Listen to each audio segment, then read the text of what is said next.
Today, we become legends. Hey, my name's Inter, welcome back to the channel, and 10.7 patch notes are out.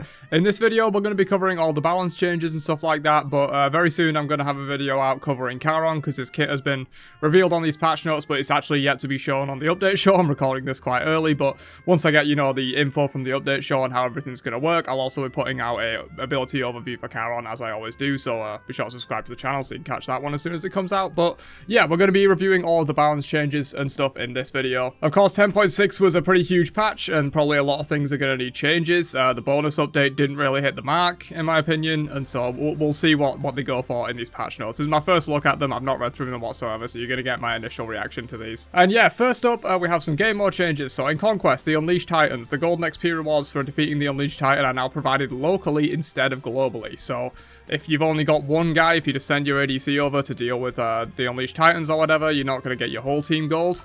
You're only going to get that person that was there. And also, it seems here to engage in a larger brawl and reap the benefits, albeit shared now. So it seems like it will be shared, kind of how like all XP and XP is shared when you like split camps and stuff like that. So it seems the more players you have there, the less each individual player is going to get. It's going to split the reward, probably on that same 120% that everything works on. So if you have one player there, you get 100% of it. If you have two players there, you get 120% split between two, so 60.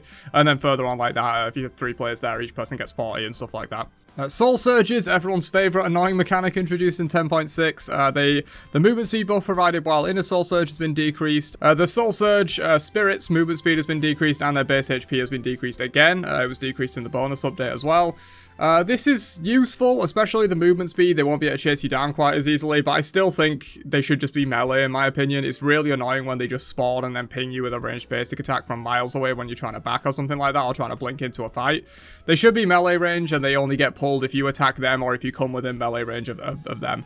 It should be as simple as that, in my opinion, to make them way less annoying, but these are still useful changes, I guess. Moving on, we have a Prophetic Cloak buff. This is basically just aligning it with all the other items, because protections got reduced across the board, and so it's basically impossible to hit this 600 proc cap unless you're literally like a maximum protections full tank support build with this item. No other case you'll be able to hit 600 beforehand. So now it's going to be 325 for the first cap instead of 400, and 525 instead of 600 for the second cap, where you get that 15% mitigations. So it should make the item viable again for supports as a rush. It's probably going to be a little bit more competitive with Thieves now. At the moment, you're just going Thieves because this item is almost impossible to get online, really. It just takes so long, and even in some builds, you straight up can't get it online, and it's all in a build you're not getting to 600. You might in like a really heavy full tank support build, but that was kind of it. And so yeah, it should be a little bit more buildable now. Silver Branch Bow, they've increased the max stacks from 20 to 40. This change kind of came out of nowhere. I don't really know why it was made, where they just capped the stacks at 20 for some reason. The whole idea of the item is that you massively overcap attack speed with, powerful steroids like Apollo passive and Artemis 2 and stuff like that. And they just capped it at 20, which is only like a 40% attack speed overcap, I believe. Which is just like, that's kind of pathetic, right? So now it's going up to 40 stacks, so you'll be able to overcap up to 80% attack speed, which I think is much more reasonable. You're probably not going to be overcapping more than 80% attack speed in most builds. Maybe if you're already at 2.5 and then Apollo passive activates, you might exceed this stat cap, but for most scenarios, you're not going to exceed this stat cap anymore. Maybe Silver Branch Bow comes back into builds a little bit. Kin-size Shred builds with max attack speed are very popular right now, so maybe on certain characters with strong steroids, as I mentioned, Apollo, Artemis, those kind of ones, maybe Silver Branch Bow can kind of come back into the build a little bit. ADC builds right now are kind of very compact, so I don't know if you have room for this. You often just need like your starter, your devos, 2% pen items, oboe, and like maybe a Titan's Bane or something like that. Like, there isn't really a whole lot of room for changing up the ADC builds, but it's possible Silver Branch Bow displays as an item. It has 10% pen, I think, so maybe it could displace one of your percent pen items in the build, and you'll still like kind of have decent shred, and then also have like a bit of that extra power with the Silver Branch Bow. Toxic Blade is getting a buff. No one really uses this item, mainly because auto attackers, especially hunters, typically aren't the ones that are best at applying anti-heal. You're better just getting that on like your ability-based assassins and mages with Divine and Brawlers, or on your tanks with Contagion and maybe Pestilence. So they decreased the cost by 100, they've decreased the max stacks by 1, but they've increased the debuff by 5%. And they've also increased the attack speed buff and debuff to 7%. So the max anti-heal has not changed. It's still 60%. It's just you only need to hit 3 basics for it to get to that max amount. And then the attack speed debuff has increased by 1% at the max stacks. It's gone from 20% to 21%. And of course, easier to stack as well. So nice little buff for Toxic Blade there. I still don't think it's really worth investing in this if you're an ADC. Healing is less prevalent in the game already.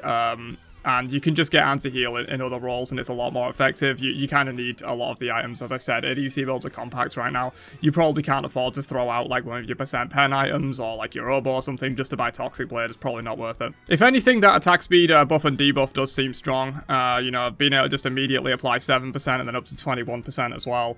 Stack that up a little bit faster. It's kind of got a little bit of that like old Ikevol kind of vibe where like it's going to be quite good for boxing in the lane. You'll reduce Devo's healing and stuff like that. I guess there's maybe a world where this item could just be rushed straight after Devos to win trades in lane, but I don't really see it being that useful. Glorious Pridwin. This is one we've all been waiting for, right? Can't believe it took them this long to nerf this item. They've decreased the explosion damage from 75 to 65. Wow. It's kind of not what I was expecting. I was kind of expecting more than this. This item's absolutely busted right now. So it's gone from dealing 150% of your procs to now dealing 130%. That's still a lot in my opinion. The item's already really strong. It has pretty good stats overall with that 20% CDR and like both kinds of procs. I think this could honestly go down to 50%. And then maybe you nerf like the base amount from Pridwin as well, because if you take this down to 50%, it's 100%, and the base Pridwin is 90%. So maybe nerf down the base Pridwin to like 80%, and then put this at 50 or 55 or something like that. I'm all for tank metas, but like this item is just ridiculously strong, and it's honestly making the case for all tanks and all tank items being way too strong when I don't think that's the case. Pridwin is one of the most broken, obviously broken like aspects of that, and so a nerf to Pridwin completely makes sense. I maybe would have even gone a little bit further with this. Moving on to god changes. So mages have been a large topic amongst the player base, and understandably so. This year has seen mages overall be under-prioritized and generally underperforming. The latest seasonal changes were also seen to be a larger nerf of magical users versus physical, who have more impactful basic attacks to fill downtime between ability casts and during fights. Yeah, mages, they're basically entirely ability reliant. You might throw in an auto occasionally for a tiny bit of extra damage, but it's nothing like an ADC who relies entirely on their basics, or an ability-based assassin that has a lot of strong AA cancels with the 100% power scaling basic attacks, whereas mage basic attack scale at 20%, so it's a lot worse. We considered the best way to buff mages as a class and decided that the class bonus was by far the simplest and cleanest way to do so. Providing a small amount of power on several items has the risk of making certain items more necessary to build versus others. Just buffing all tier 3 items goes against what we did with the damage changes in the first place, and also does not address the curve over time as smoothly as a per level option. An additional 20 magical power over the course of the game should help them out. So yeah, they basically doubled the amount of power that you get from the class bonus, so it's instead going to be providing 40 at level 20 instead of just 20. I don't know if I'm a huge fan of this.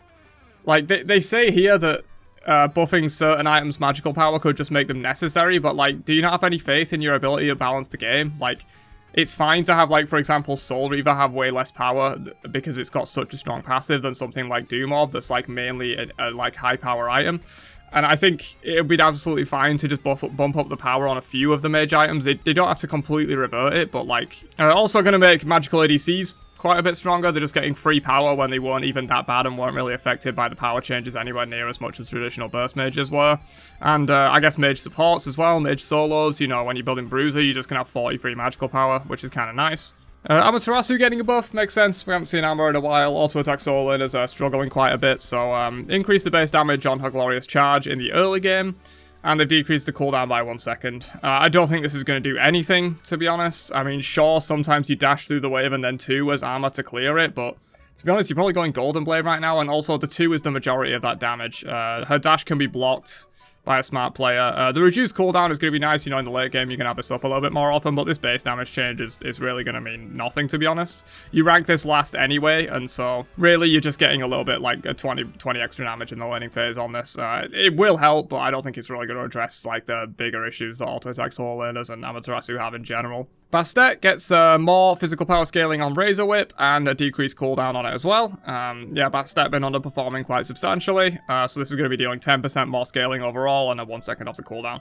It'll help. Is Bastet going to become top of the meta? I don't think so, but yeah, that will help. Cerberus gets buffs. Interesting. I don't really think Cerberus needed buffs, to be completely honest with you. I mean, they say inspired by the return of the ferryman, so maybe they're just buffing him for the lols because Charon's going to be in the game. But they decrease the cooldown of Paralyzing Spit. Instead of 13 seconds, it's going to be 13 down to 11 as you rank it up, and then decrease the cooldown of his 2 by 1 second as well. I mean, I don't really think Cerberus needed buffs, to be honest. You're probably going to see him quite a bit more now. 11 seconds is quite low on this in the late game. It's a long stun, if you can manage to hit it. Raijin gets increased power scaling on Percussive Storm. This hits, I think 4 times in total, so an extra 20% scaling on that. It's actually pretty substantial, along with the extra power buff as well for mages. You know, might see a little bit more Raijin here.